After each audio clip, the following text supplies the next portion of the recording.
और बीजेपी के साथ में, फिर से बीच में गैप हुआ, आरजेडी के साथ गठबंधन में गया।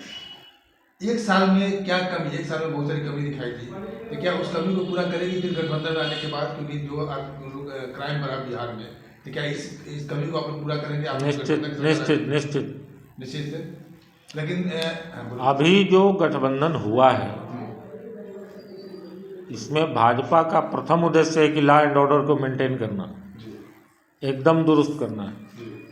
ये जो 2022 में सरकार जो महागठबंधन के साथ चले गए थे नीतीश के, वहाँ से लौट कर फिर घर वापसी के बाद उनको सबसे पहला काम यही करना है कि लॉ एंड ऑर्डर, उन्होंने नीतीश कुमार जी ने भी बोला कि लॉ एंड ऑर्डर को मेंटेन वहाँ नहीं कर पा रहे थे, इसलिए मुझे वहाँ से हटना पड़ा, ये बात उन्होंने भी बोला है।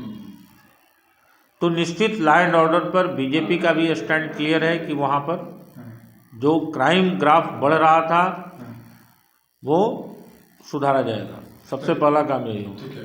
दूसरा काम ये है कि अब 135 जैसे ज़्यादा भी ले चुके हैं, क्योंकि उनके कार्यकाल के आने के बाद रोजगार की बात आ रही थी, उन्होंने 135 दे रहे हैं पब्लिक के पैसे में। क्या वो जो रोजगार की बात है वो कंटिन्यूटी मेंटेन करके करेंगे उसको? देखिए, आप पहले से भी देख रहे हैं, आपका प्रश्न अच्छा है। बिहार में वो लोग क्या किए, शिक्षक नियुक्ति में भी आप लोगों ने दिया था कि 1.25 लाख शिक्षकों को हम नियुक्ति पत्र दिए हैं, जबकि रियलिटी है कि 25 से 30 हज़ार ही नए शिक्षकों को नियुक्ति मिली, बाकी तो पुराने ही थे। और केंद्र सरकार भी लगातार रोजगार की तरफ अग्रसर है। केंद्र सरकार की भी ऐसी प्लानिंग है कि देश के तमाम युवाओं को रोजगार दे दिया जाए। सरकार इस दिशा में काम कर रही है, केंद्र की भी, और प्रधानमंत्री जी का ऐसा निर्देश भी है, और यहाँ भी सरकार वही काम करेगी। और हमारे जो प्रदेश अध्यक्ष जी सम्राट चौधरी जी आज डिप्टी सीएम बने हैं, निश्चित वो जिन विषयों को उठाते रहे उस दिशा में तो वो काम करेंगे ही करेंगे, ये गारंटी है। चलिए, एक सवाल और ये है कि जो नीतीश कुमार जिस बात के लिए जाने जाते हैं, जो जिस बात के लिए उनकी विश्वसनीयता है, जिस विश्वास किया जाता है, कहने का मतलब वो पलट जाते हैं। क्या आप लोगों ने कोई ऐसा कंडीशन रखा है कि ऐसा नहीं कि 2000 ऐसी संभावना व्यक्त की जा रही है कि 2024 से जो लोकसभा चुनाव हो, ऐसा नहीं कि फिर विधानसभा चुनाव में फिर नीतीश कुमार पलटी मारते? देखिए, कंडीशन क्या तय हुआ है यह तो काफ़ी कॉन्फिडेंशियल चीज़ है। एक तो वो सिर्फ नेतृत्व के लेवल का बात है, जिसको हम 100% जान भी नहीं सकते, और जान सकते हैं तो पब्लिकली इसको हम रख भी नहीं सकते हैं। लेकिन एक बात हमको बताइए, किसी व्यक्ति की सोच आप बदल सकते हैं क्या? कौन कहाँ कब कहाँ पलट जाएगा, बदल जाएगा, इसका कहना नहीं है। और राजनीति में मित्रता या दुश्मनी कुछ भी परमानेंट किसी का नहीं होता है, जैसा कि मुझे जानकारी है। मैं ये आम लेवल पर कह रहा हूँ, ये व्यक्तिगत नीतीश कुमार जी के लिए नहीं मैं कह रहा हूँ। राजनीतिक जीवन में किसी से भी परमानेंट दुश्मनी या परमानेंट दोस्ती नहीं रही है। देखिए, सबसे मूल बात है जनता का ख्याल करना, जरूरी है जनता का काम करना। जनता जब मैंडेट देती है और जिस समय वोटिंग करने जाती है तो उसको उस समय आत्मविश्वास होता है कि हम जिस नेता को वोट दे रहे हैं कल वो हमारे और हमारे बच्चों के भविष्य के लिए काम करेगा। तो जरूरी है काम करना। ऐसा नहीं कि आपको जनता ने मैंडेट दिया कुछ करने के लिए और आप जाकर वहाँ कुछ और करने लगे। और मूल मुद्दा देखिए, भाजपा को शुरू से आप देख रहे होंगे, हर बार प्रधानमंत्री जी ने कहा परिवारवाद में पड़े हुए लोग जो होते हैं वह जनता की भलाई सोच ही नहीं सकते, मजबूरी है उनकी।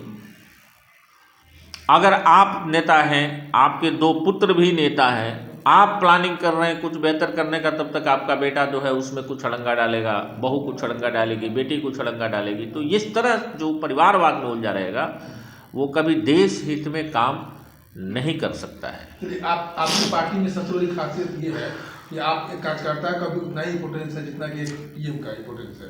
वो कोई नहीं जानता था कि मैं एमपी के चीफ मिनिस्टर बने, उनका नाम कोई नहीं जानता था पहले से कि यही चीफ। बिल्कुल। चलिए, ये बात अलग बात है। अब सवाल ये उठता है कि 2024 और 2025 2 साल जो है, आप लोग जिस बात के लिए आपसे जनता नाखुश है, बिहार की जनता खास करके बाहर की जनता, रोजगार को लेकर के, उस रोजगार पर आपका फोकस होगा ना? आपने एक बात बोला कि जनता नाखुश है। कैसे? जनता ने नाराजगी अगर जताई होती तो हम लार्जेस्ट पार्टी में से हैं बिहार में, विधानसभा में,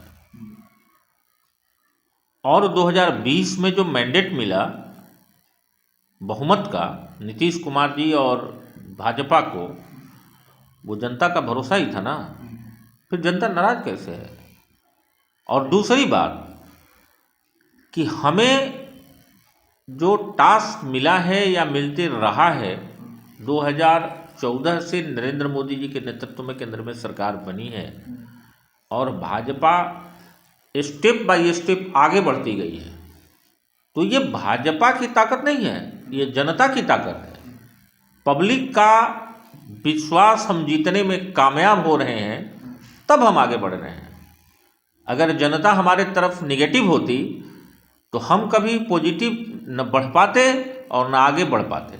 चलिए लास्ट सवाल ये क्या श्री राम का प्राण प्रतिष्ठा का नतीजा है क्या ये कि आपकी सरकार यहाँ फिर से आ गई? देखिए, राम तो हम हिंदुओं के हृदय में बसते हैं, आपके भी, एक बात जान लीजिए। लेकिन जिस प्रधानमंत्री जी ने 11 दिन का उपवास रखकर पूरी श्रद्धा के साथ प्रभु श्री राम का प्राण प्रतिष्ठा किया और देश के करोड़ों संत लोगों ने वहाँ पर इतना जोरदार नारा लगाया कि राम तो अब हिंदुस्तान में विराजमान हो ही गए हैं, अब तो वो अपना असर दिखाते ही रहेंगे। लेकिन हम यह नहीं कह रहे हैं कि वो राम का असर है। अगर 2024 में, अगर नहीं 100%, 2024 में सरकार बनने के बाद 2025 में हमारी सरकार यहाँ बनती है या अन्य राज्यों में भी जहाँ हम नहीं हैं वहाँ भी बनती है, तो यह तो मानना ही पड़ेगा कि प्रभु राम का असर है। Thank you. चलिए, आपको बहुत बहुत बधाई आपकी सरकार बनने के लिए। धन्यवाद।